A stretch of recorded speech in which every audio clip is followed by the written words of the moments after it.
Hello all, this is the Hagia Sophia, take 4, and I have a convenient little rain cloud to show my mood and the impending doom that is accompanying this art history test.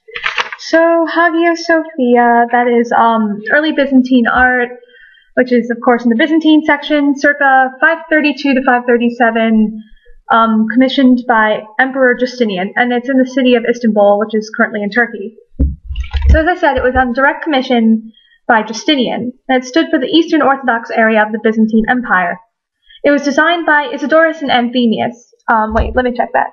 Yes, Isidorus and Anthemius, who were a mathematician and a physicist, and not architects.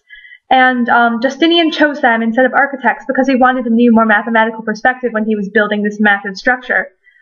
And there's these things called pendentives, which are a constructive device which permits the placement of a circular dome over a square room, therefore allowing for the weight of the dome to spread evenly. There are 40 windows around the dome's base.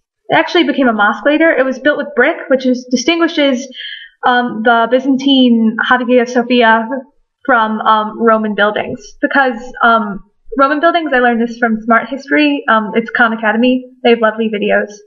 But so after, we have Julius Caesar, if you remember, Denarius with the face of Caesar, and then we have his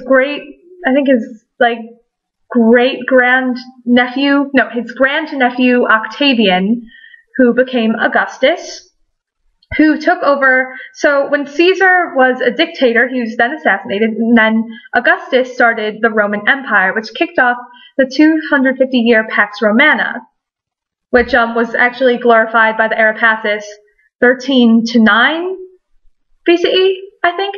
Okay, so this is just, I guess I'm just integrating the works to help make like a more linear progression. That way they click better in your mind.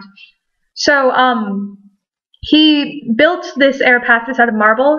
His idea of the Roman Empire is that he wanted to replace the brick structures with marble. And I think that's kind of like a big difference between Roman building and Byzantine building, is that the Byzantines, I guess, probably were not as snooty when it came to their building materials. So they built things with bricks. And there's gratuitous walls of columns for show. The Hagia Sophia is huge. It's the size of a football field. It's actually the combination of a basilica and a rotunda, which is a building with a circular grand plan, sometimes covered by a dome. And there's light from the top, which is natural, so we don't need very much artificial light. And so here, I'm going to show you some pictures from the gardener's book. Do you see right here? I think it's good evidence of the natural light, how it just kind of creates this very holy, reverent feeling. It says right here, pendentive construction made possible Hagia Sophia's lofty dome, which seems to ride on a halo of light. A contemporary said the dome seemed to be suspended by golden chain from heaven. The book also goes on to say, pendentives, or triangular sections of a sphere, make it possible to place a dome on a ring over a square. And squinches achieve the same goal by bridging the corners of a square to form an octagonal base. So I'll show you this bit with the pendentives and the squinches. The pendentives are these guys, and the squinches are these guys.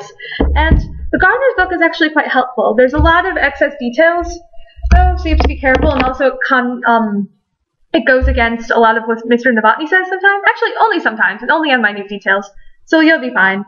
And if you want any more videos, just go right ahead and request them, because I have a fancy new video camera. And yeah, good luck, everybody.